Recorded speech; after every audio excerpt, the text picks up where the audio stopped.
കുത്തെഴുത്തും ചുട്ടിക്കുത്തും മുതൽ കിരീടധാരണം വരെ 6 മണിക്കൂർ നീണ്ട ഒരുക്കം. 53 വയസ്സിലും ചെറുപ്പത്തിന്റെ തിളക്കവുമായാണ് കലാമണ്ഡലം ബാലസുബ്രഹ്മണ്യൻ ഓരോ തവണയും വേദിയിലെത്തുന്നത്.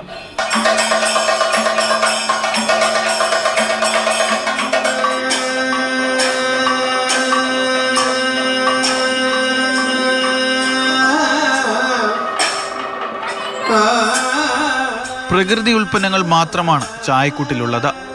പിന്നെ അലങ്കാര വസ്തുക്കളും പട്ടും. ഇവയെല്ലാം കൃത്യമായി ധരിച്ച് വേദിയിലേക്ക് എത്താൻ മണിക്കൂറുകൾ വേണം. പക്ഷേ ഇത്തവണ ഒരു പ്രത്യേകതയുണ്ട്. ഈ കാത്തിരിപ്പിന്റെ മണിക്കൂറുകളിൽ ബാലസുബ്രഹ്മണ്യന്റെ മനസ്സിൽ മിന്നിമറയുന്നത് കഴിഞ്ഞ 23 വർഷത്തെ കഥകളി ജീവിതമാണ്. തെക്കൻ കേരളത്തിലേക്ക് വളരെ അപൂർവമായി എത്താറുള്ള വീരശൃംഖല പുരസ്കാരം അധികം വൈകാതെ തന്നെ കലാമണ്ഡലം ബാലസുബ്രഹ്മണ്യനിലേക്ക് എത്തും.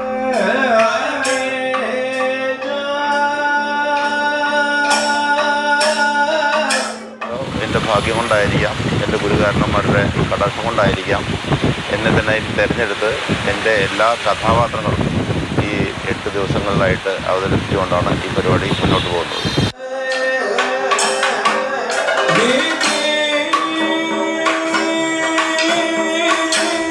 ഇന്ത്യയിലെ പ്രമുഖ നഗരങ്ങളിലും 26ഓളം വിദേശ രാജ്യങ്ങളിലുമായി ഇതിനോടകം തന്നെ കഥകളി അവതരിപ്പിച്ചിട്ടുണ്ട്.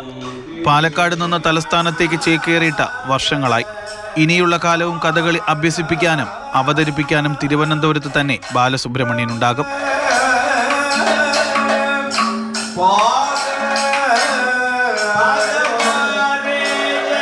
പ്രേം ശശിക്കൊപ്പം ജിബിൻ JB, മാതൃഭൂമി ന്യൂസ്, തിരുവനന്തപുരം.